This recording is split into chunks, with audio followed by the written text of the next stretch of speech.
Queridos, boa noite. Saúdo a todos com a graça e com a paz do Senhor Jesus.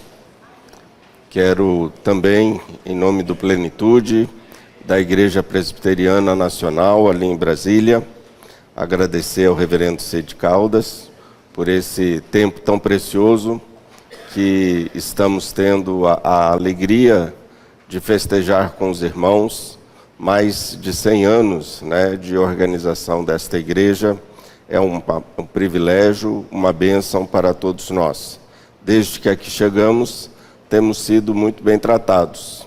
Agradecemos aos irmãos pelo carinho e pela acolhida. Que Deus seja louvado e engrandecido sempre. Vamos orar mais uma vez. Pai querido, obrigado, Deus, pela tua igreja, Igreja Presbiteriana de Botafogo, por esse tempo, Pai, que o Senhor tem usado a tua igreja neste local. Louvamos ao Senhor pelos muitos anos que ainda haverão de vir, ó Pai, que a sua igreja, aqui plantada, possa ser um luzeiro a refletir a luz de Cristo, o bom cheiro do nosso Senhor e Salvador Jesus. Pai querido, abençoa-nos agora na meditação da tua palavra.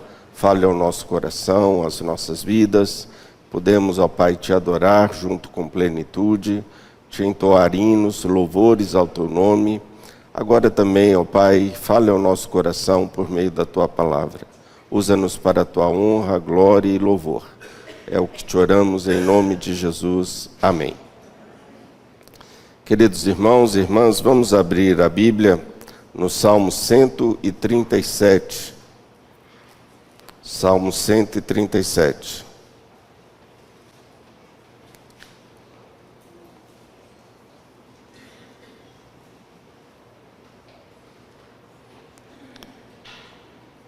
Eu vou ler, a igreja acompanhe a leitura conosco. Às margens dos rios da Babilônia, nós nos assentávamos e chorávamos, lembrando-nos de Sião. Nos salgueiros que lá havia, pendurávamos as nossas harpas, pois aqueles que nos levaram cativos nos pediam canções, e os nossos opressores que fôssemos alegres, dizendo: entoai-nos alguns dos cânticos de Sião. Como, porém, haveríamos de entoar o canto do Senhor em terra estranha? Se eu de ti me esquecer, ó Jerusalém, que se resseque a minha mão direita. Apegue-se-me a língua ao paladar, se me não lembrar de ti. Se não proferir eu, Jerusalém, a minha maior alegria. Contra os filhos de Edom, lembra-te, Senhor, do dia de Jerusalém, pois diziam: arrasai, arrasai-a até os fundamentos. Filha da Babilônia, que hás de ser destruída. Feliz aquele que te der o pago do mal que nos fizeste. Feliz aquele que pegar os teus filhos e esmagá-los contra a pedra. Palavra do Senhor aos nossos corações nesta noite. Esse salmo podemos classificá-lo como uma poesia, um cântico ou até mesmo uma oração. Uma oração que o povo de Deus faz no exílio. O exílio é o contexto desse salmo. O povo estava no cativeiro babilônico. Por volta do ano 586 a.C., o povo de Deus, o Israel de Deus, foi levado ao cativeiro babilônico. E esse salmo é um salmo de lamento, um salmo de súplica, de intervenção divina. Um salmo que nos fala sobre a nossa saudade da nossa pátria. Ou seja, um salmo que nos fala da saudade do céu, da saudade de Sião, da saudade da nossa pátria. Nós, enquanto crentes, somos seres assim meio nostálgicos, Vivemos com saudade da nossa terra, da nossa pátria celestial, mesmo sem termos pisado nela. Nós temos saudades do céu. O fato é que estamos aqui neste mundo, estamos aqui de passagem. como peregrinos, indo de volta para a casa do Pai. Nós somos viajantes neste mundo. Não viemos a essa terra para ficar, como diria Agostinho, mas viemos para essa terra para partir. Há ainda nesse salmo um pedido de vingança, né? O salmo termina pedindo a Deus que vingue os adversários de Israel contra o povo de Deus, aqueles babilônicos que ficavam ridicularizando o povo de Deus como estrangeiros. Nós, ainda nos dias de hoje, no nosso Brasil, na nossa cidade, nós sofremos afrontas por amor ao nome de Cristo, como povo de Deus, como igreja de Cristo. Afinal de contas, somos estrangeiros.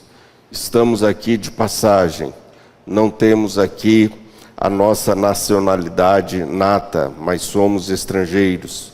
Vivemos em um mundo que se posiciona contra o Evangelho, um mundo que se posiciona contra os cristãos. E esse salmo nos fala sobre isso. Há também neste salmo uma maldição contra os babilônicos, aqueles que fizeram um mal terrível ao povo de Deus. Nós temos alguns desafios neste salmo. E o primeiro desafio que nós encontramos neste salmo é como cantar no cativeiro. Ao invés de uma canção, nós temos neste salmo um choro. Ao invés da harpa posicionada para ser tocada, as harpas estavam dependuradas nos salgueiros. Como dizem os judeus, como cantar, como entoar louvores a Deus depois de Auschwitz. O filósofo Nietzsche já indagava como continuar cantando depois que a música acaba. Nos dias de hoje poderíamos falar como cantar depois da Lava Jato, como cantar depois do Covid, como cantar no exílio. Nós temos aqui 3 lições a partir destas indagações que o salmista nos faz. 3 lições. A primeira, esse salmo nos lembra quem nós somos. Em segundo lugar, esse salmo nos lembra que aquele que é exilado, mas sabe que é de Sião, permanece fiel. E esse salmo nos lembra que Deus é quem julga as nossas causas, as causas dos seus filhos, ainda que no exílio. Em primeiro lugar, Deus nos lembra de onde nós somos. O verso 1 nos diz: às margens dos rios da Babilônia, nós assentávamos e chorávamos, lembrando-nos de Sião. Assentar e chorar. Assentar e chorar. A lembrança do que é bom faz bem à nossa alma. Agora, quando nos resta o que fazermos, o que trazemos à memória, o que trazemos à lembrança, é a saudade que nós temos da nossa terra natal. Quando dela nos encontramos distante, nós nos assentamos e choramos. Em terra estranha e no exílio, nós nos sentimos desconfortáveis, fora de nosso lugar. Nós somos estrangeiros. O René Padilha, ele diz uma coisa muito interessante. Ele diz: olha, quanto mais à vontade nós nos sentirmos nesta terra, quer dizer que mais distante nós estamos do céu. Nessa terra, qual é a motivação que temos para cantar? Quando eles se lembravam de onde eram, eles choravam. Nós não somos deste mundo, irmãos. Somos exilados. Nós lembramos aqui o exemplo de Jó. Jó, em meio à saudade, ele chorava. Jó 19, 27, nós lemos: vê-lo-ei por mim mesmo, os meus olhos o verão, e não outros. De saudade me desfalece o coração dentro de mim. Jó, em meio à saudade, ele senta, chora, ele sente saudade do céu. Ele sente saudade da pátria celestial. C.S. Lewis, no seu livrinho Peso de Glória, é um livro maravilhoso, quem não leu ainda, sugiro a leitura. C.S. Lewis nos fala da nossa saudade, da nossa pátria. C.S. Lewis então nos diz: se fomos feitos para o céu, só vamos nos sentir plenamente felizes quando nós chegarmos lá. Se neste mundo você se sente confortável a ponto de poder cantar para os pagãos, você já se esqueceu de onde você veio e de onde você é. O verso 1 nos diz: lembramo-nos de Sião. Sião é um tipo do céu. Sião é um tipo da nossa pátria celestial. Hebreus 12, 22 nos fala isso. Nos diz: mas tendes chegado ao monte Sião e à cidade do Deus vivo, a Jerusalém celestial, a incontáveis hostes de anjos e a universal assembleia. Veja que Sião é um retrato do céu. Desta forma, há uma tristeza, há um inconformismo por estarmos ainda vivendo neste mundo. Mas o Salmo nos convida a nos lembrarmos de onde nós somos. Penduramos as nossas harpas nos salgueiros.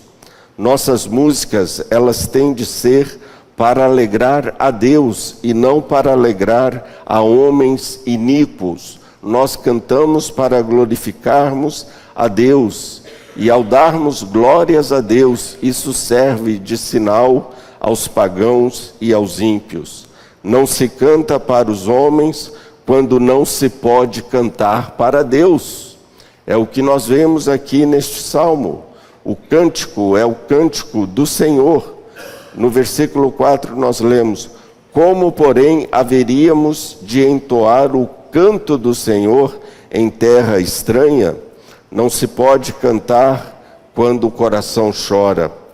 Cantar os cânticos de Sião na Babilônia para a diversão dos pagãos era como lançar pérola aos porcos, era dar aos cães aquilo que é santo. O exílio, portanto, nos lembra de onde somos. Nessa terra nós somos forasteiros, nós somos peregrinos, estamos a caminho de Sião. Quando eu vejo o ímpio prosperando, quando eu vejo a injustiça imperando, Deus sempre me faz lembrar: Marcos, nós estamos aqui de passagem. O ímpio passará.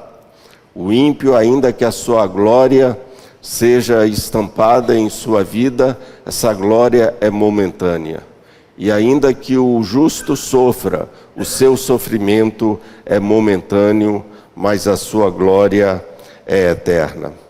Então não podemos nos esquecer que, igual ao povo de Israel, nós também estamos no nosso exílio. Em segundo lugar, à luz desse salmo, Deus nos lembra que aquele que é exilado, mas sabe que é de Sião, permanece fiel. Vejam o verso 5 e 6. Se eu de ti me esquecer, ó Jerusalém, que se resseque a minha mão direita, apegue-se-me a língua ao paladar, se me não lembrar de ti, se não preferir eu, Jerusalém, a minha maior alegria.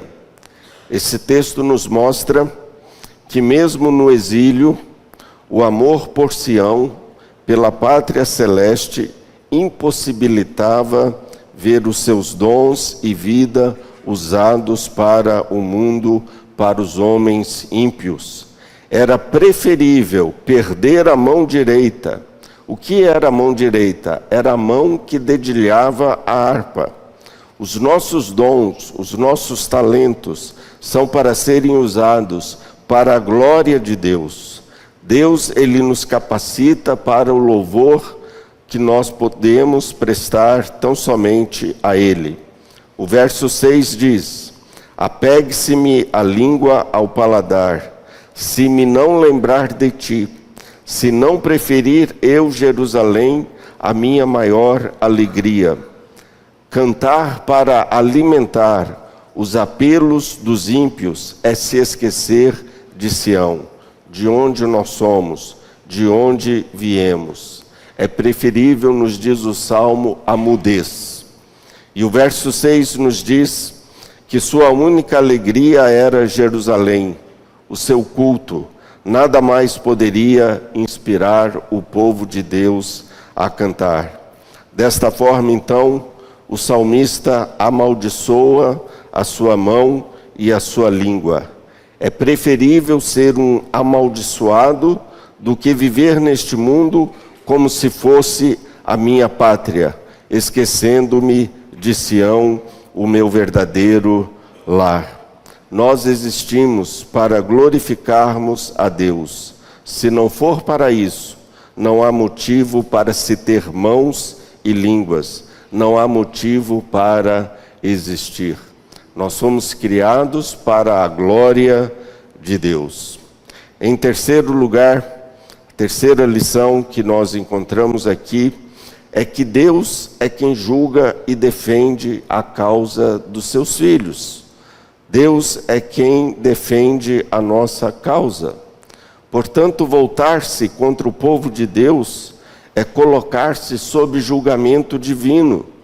O verso 7 nos diz: contra os filhos de Edom, lembra-te, Senhor, do dia de Jerusalém, pois diziam: arrasai, arrasai-a até aos fundamentos.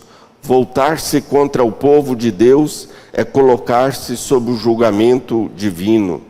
O verso 7 enfatiza contra. Esse contra nos dá uma ideia de debaixo do juízo divino. Contra os filhos de Edom. Edom é de onde vêm os idumeus. Edom era o irmão de Judá, e ambos descendiam de Esaú, o gêmeo de Jacó. Os edomitas se alegraram por ocasião da destruição do templo e tomaram parte ativa na destruição do templo, além de terem se filiado ao exército babilônico contra os seus próprios irmãos. Por isso, aquele que faz a oração nesse salmo nos diz: contra os filhos de Edom, lembra-te, Senhor. Nós vemos uma profecia quanto a isso, lá em Obadias, o versículo 9 e 10, nos diz que, por causa disso, os edomitas estavam amaldiçoados para sempre. Obadias 1, 9 e 10, nós lemos: os teus valentes, ó Temã, estarão atemorizados, para que do monte de Esaú seja cada um exterminado pela matança, por causa da violência feita a teu irmão Jacó.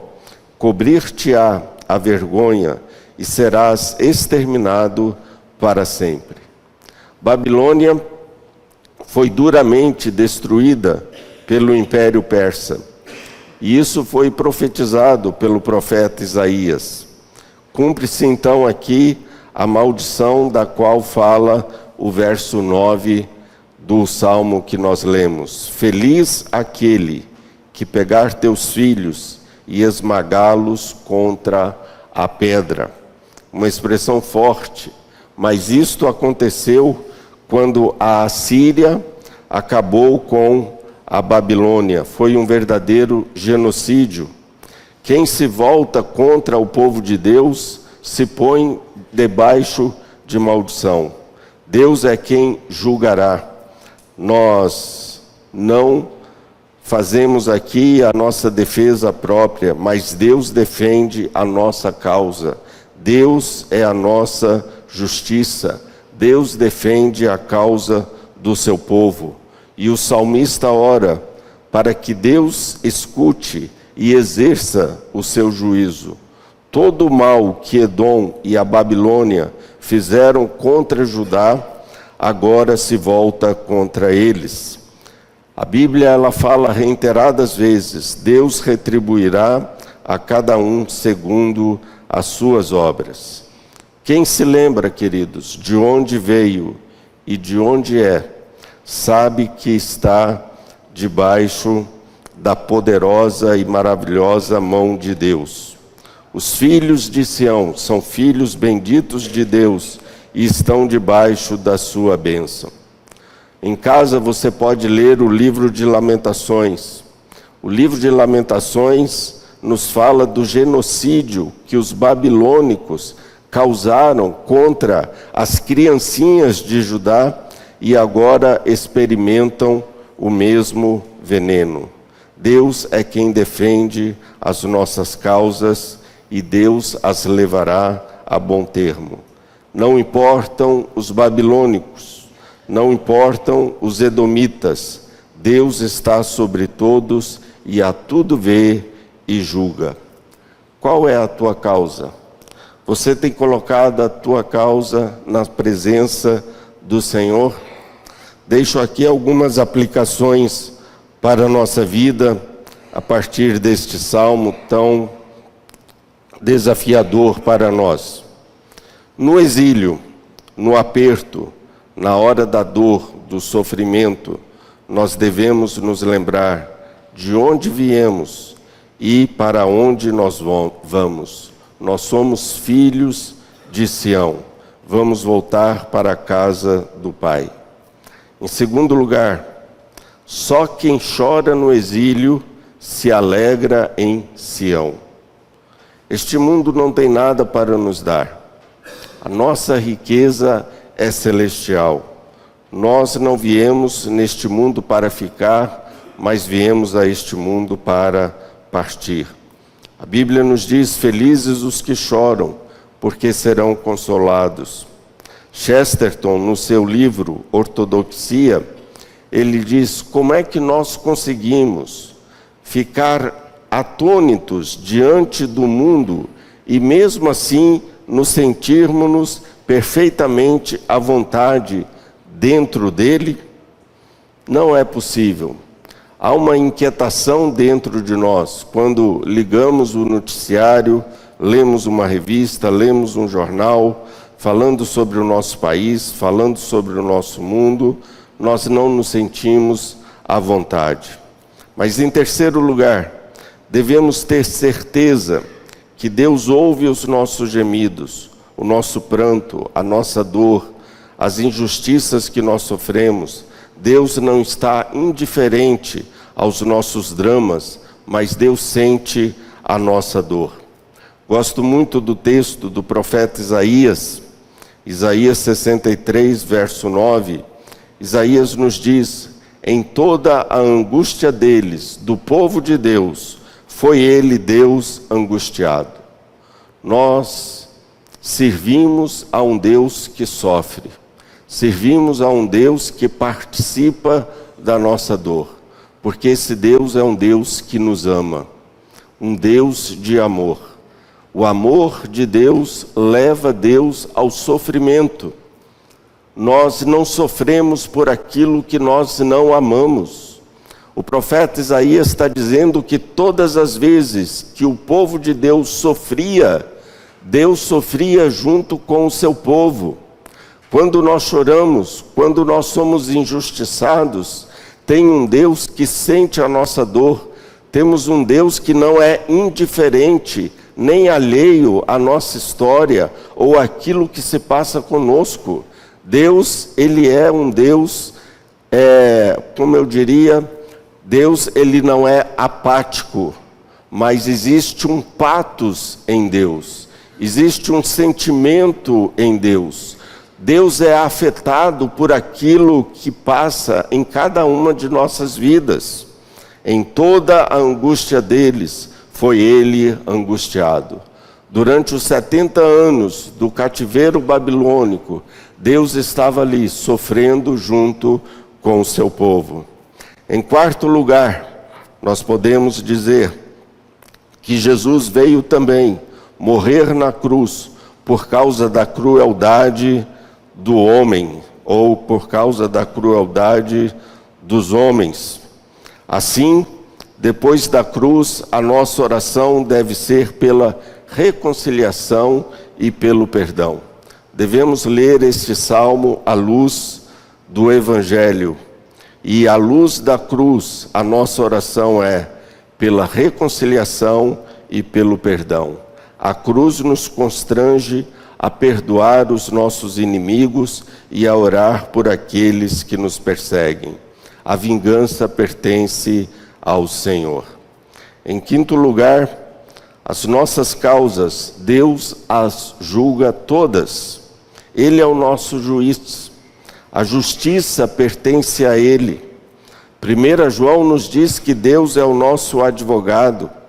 Nada passa desapercebido aos olhos de Deus. E em último lugar, não nos esqueçamos jamais de Sião. Nós temos uma pátria, e essa pátria está no céu. Nós somos peregrinos, estamos neste mundo de passagem. O que é a nossa vida aqui? É o nosso retorno ao nosso lar celestial. Estamos aqui retornando para a casa do Pai. Não nos esqueçamos quem nós somos e de onde nós viemos. Não nos esqueçamos que somos peregrinos. Estamos neste mundo, passando por aqui. Como diz Agostinho, não viemos para ficar, viemos para partir. E finalmente devemos nos lembrar que mesmo no exílio, Deus cuida de nós. Mesmo no exílio, Deus cuida de nós. Deus cuidará de mim, Deus cuidará de ti. Sim, a cada dia, Deus cuidará de nós. Que Deus abençoe a sua vida, abençoe o seu lar, abençoe a sua família. Que Deus abençoe esta amada igreja. Que Deus ainda dê a esta igreja muitos anos aqui neste lugar, fazendo a luz de Cristo brilhar. Deus nos abençoe, queridos. Amém.